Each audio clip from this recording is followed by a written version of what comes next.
Celebrating 30 years of phenomenal trend forecasting, 5 times a week, Monday through Friday. Here's Gerald Celente with today's trends in the news. Hi, this is Gerald Celente. It's Thursday, October 15th, 2015. And here are some of today's trends in the news.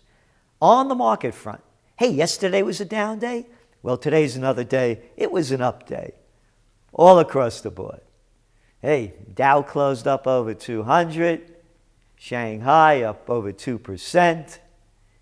Gold was way up, even opened up and stayed up. And oil was way down. Now it's mixed.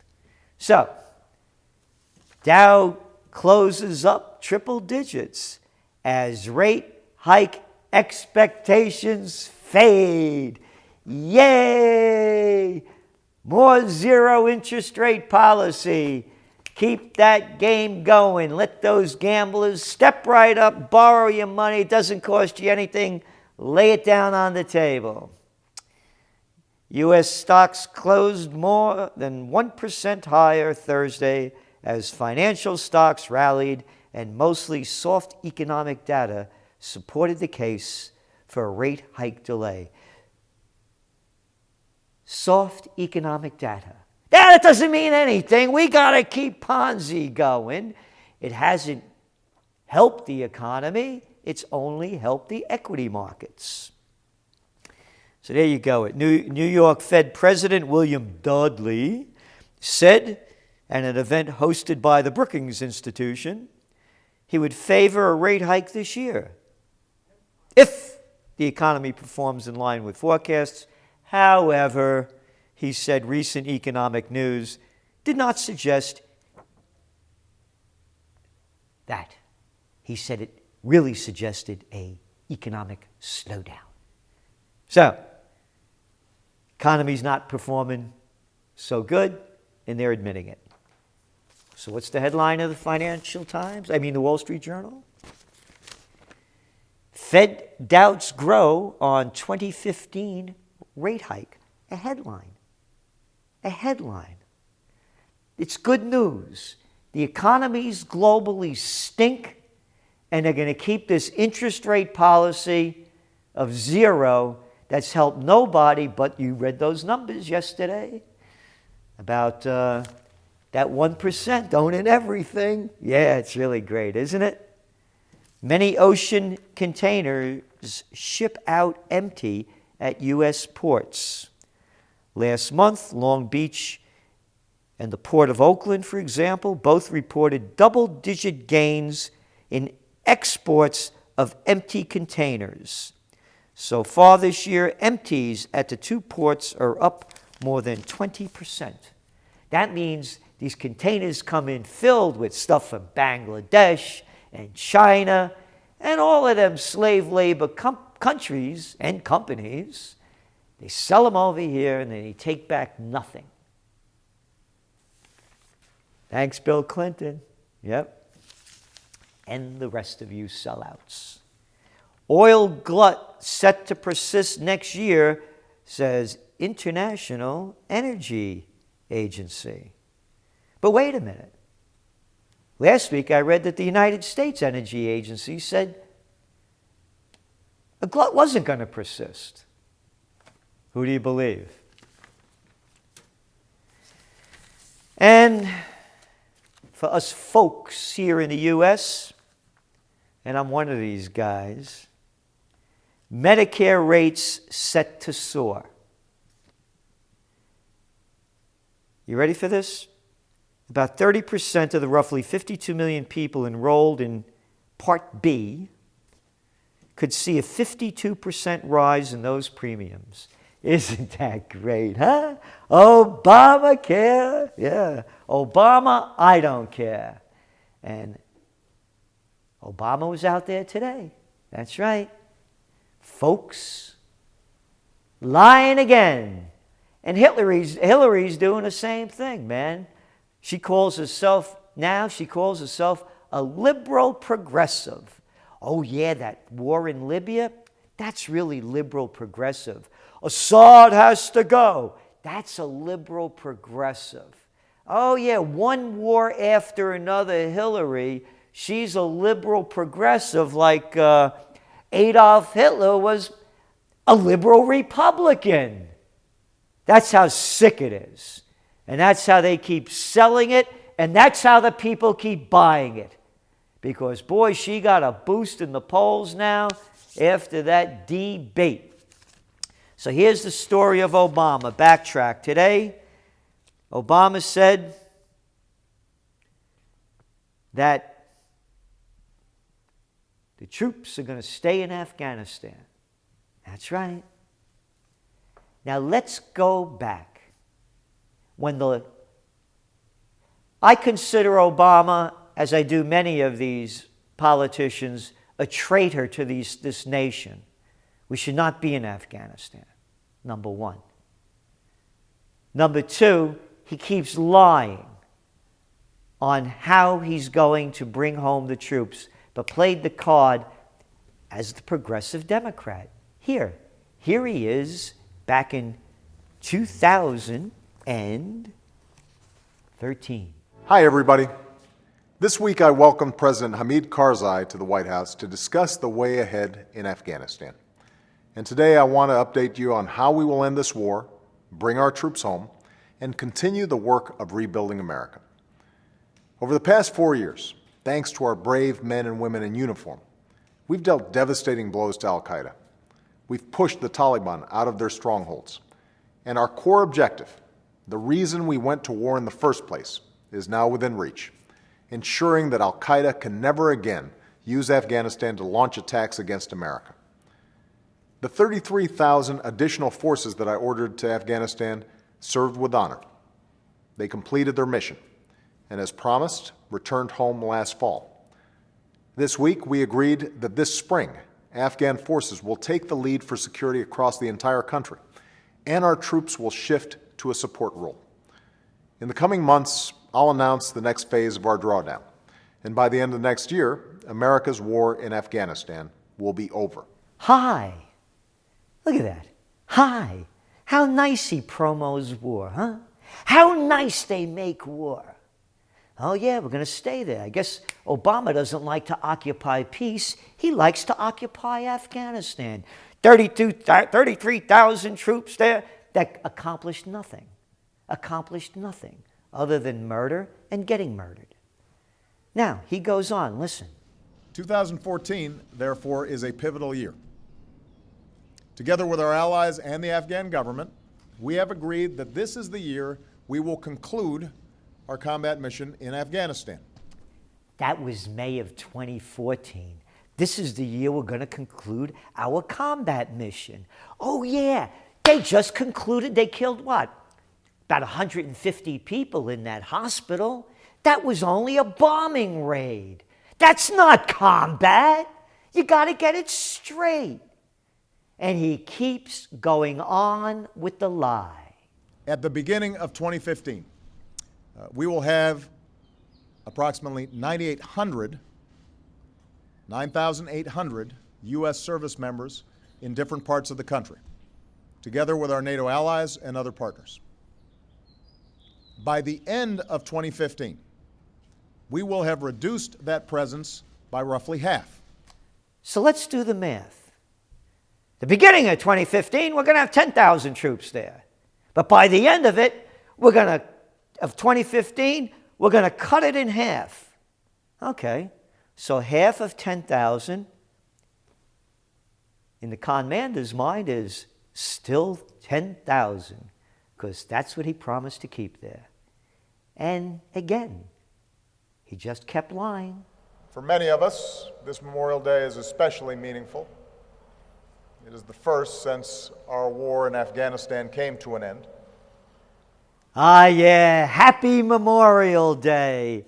Yep. This is the first since our war in Afghanistan came to an end. Yeah, what's going on now, that's not war. What's wrong with you? They're only there protecting the peoples. Oh, those kids could go to school and everybody has rights and they love their country and they're bringing democracy. It's not war. Now listen to his speech today. Last December, more than 13 years after our nation was attacked by al-Qaeda on 9/11, America's combat mission in Afghanistan came to a responsible end. That milestone was achieved thanks to the courage and the skill of our military, our intelligence, and civilian personnel.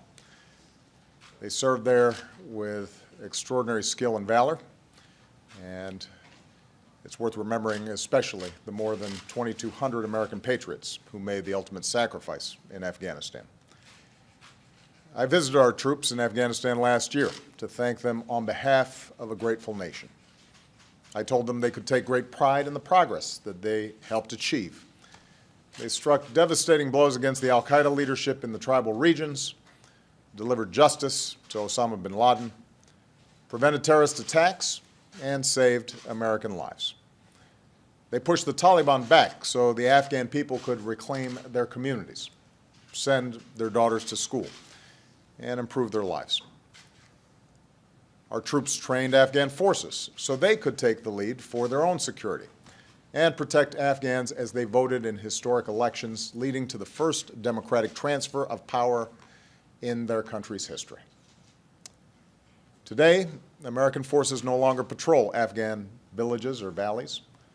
Our troops are not engaged in major ground combat against the Taliban. Those missions now belong to Afghans, who are fully responsible for securing their country. But, as I've said before, while America's combat mission in Afghanistan may be over, our commitment to Afghanistan and its people endures. As Commander-in-Chief, I will not allow Afghanistan to be used as safe haven for terrorists to attack our nation again. Yeah, he goes on. It's worth remembering especially the more than 2,200 American patriots who made the ultimate sacrifice in Afghanistan. This is not an ultimate sacrifice. I don't know who came up with this term. We have here the Trends Journals. Go to this issue. This is the summer of 2014. I wrote a whole piece here and broke it down. Boogeymen, terrorists, and evildoers. To lead a nation to war, just stoke up enough fear and provide an easy target for hatred. And I began it by saying only a madman would speak these words, only frightened people would believe them, and believe they did. Scared to death, Americans were dumbstruck by terror.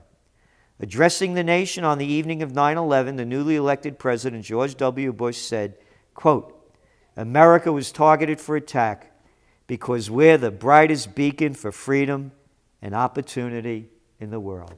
Remember that, huh? And it goes on. Read this. Go back to Trends Journals, spring 2010. The Afghan War. Days after 9/11, in a briefing to Pentagon employees, President Bush laid the groundwork.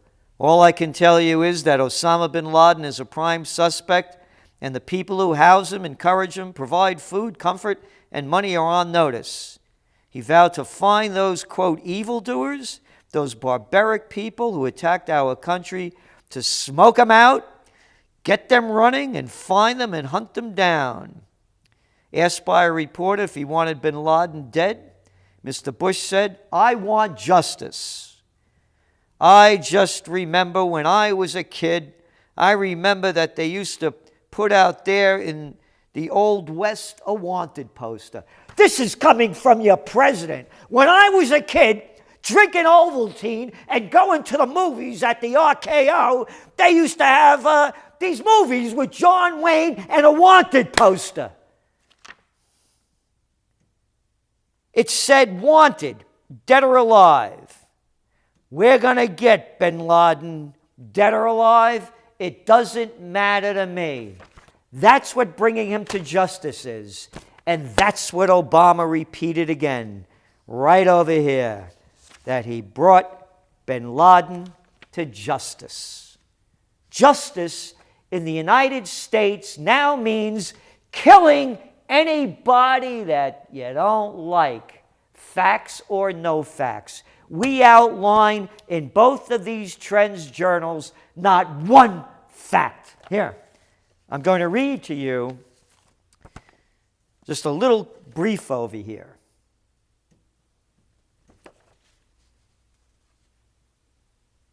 U.S. vows to give world proof. The United States setting the stage to retaliate against suspected terrorist Osama bin Laden and his Afghan protectors pledged Sunday to prove his guilt to the world soon while proceeding with its military buildup in the region. Quote, in the near future, we will be able to put out a document that will describe quite clearly the evidence that we have linking him to the attack. You know who said that? Little Colin Powell, the same guy that lied us into the Iraq War. You remember his little vessels of bullshit that proved that Saddam Hussein had weapons of mass destruction and ties to Al-Qaeda? Yeah. This is September 23rd, 2001. As for proof for tribunals, there would be none. I go on.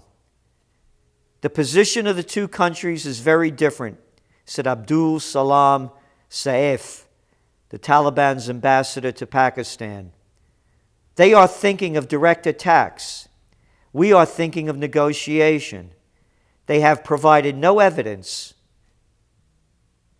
They don't need to provide evidence, just like they don't need to provide evidence to kill people with drone attacks. So, Obama wants to occupy Afghanistan. Look what they did. He did to Libya. How about pulling back the Nobel Peace Prize for this guy? Oh, and all you little liberals, you won't hear a peep from you. That's right. Wars keep going. And if we don't stop it, Occupy war is going to be the major trend for 2016. This is Gerald Celente, and that's some of today's Trends in the News.